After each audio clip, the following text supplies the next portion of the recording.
What makes a good PT then? Is one of the questions that I know I'd be asked by some people. And if they say someone wants to come and train with me, they could say to, well, what makes you better than anyone else? What makes you different? What makes you someone I should give my money to? Invest in your time or give my time for you to help me in terms of what my goals and achievements are. To be honest with you, I could stand here and give you the same old bullshit, same old crap, same old thing that I've just looked at people's websites and adverts, whatever you say, and they're saying, train with me because I'm like the best thing. But everything you do is new. Everything, we'll give you the meal plans. We're going to put you a bespoke training plan, this, that, and the other. And you will achieve your goals. And half the time it just bores me when you sort of see that. There's no charisma. It's almost like there's a blueprint and that everyone's just got to stick to that, and therefore the best cream of the crop will rise to the top and people therefore will go with them. To be honest with you, I'm going to treat my clients exactly how they want to be treated. I know there's going to be people who are not going to want to train with me. All right, I'm going to go about my business how I want to go about my business. I will attract people who have a sense of humor, who are going to put the time and effort in, who want and willing to go to places that they don't really want to go to, do exercises that they don't really want to go do.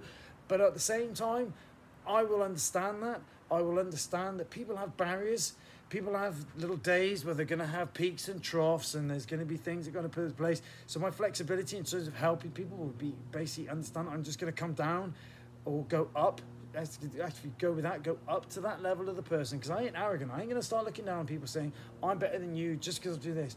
I'm just an everyday bloke who's actually tried to put the time and effort into something that I really am, I genuinely give a damn about, and something that I want to, where I am in my life personally, I've got myself to a point where I want to test myself more.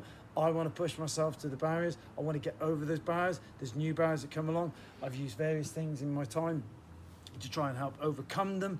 Have a look in a much more positive mental attitude. On the days that I am in deep trough, it's like, fine, okay, why am I in a trough? What do I need to get out of that trough? Right, can exercise help? And sometimes, believe it or not, exercise is the worst thing you could possibly do from my experience.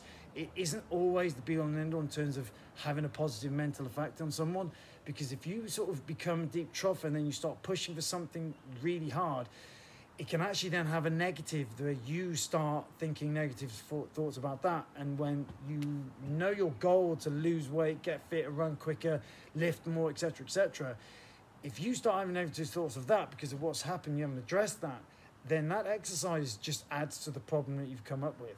And it actually then just could surpass it.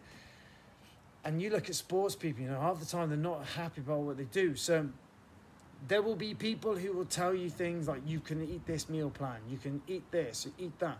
Well, that's fine telling them to do that, but you don't know what the person's going to be doing in between. You don't know what the person's allergies might be. You don't know what the person's monetary side of the things are.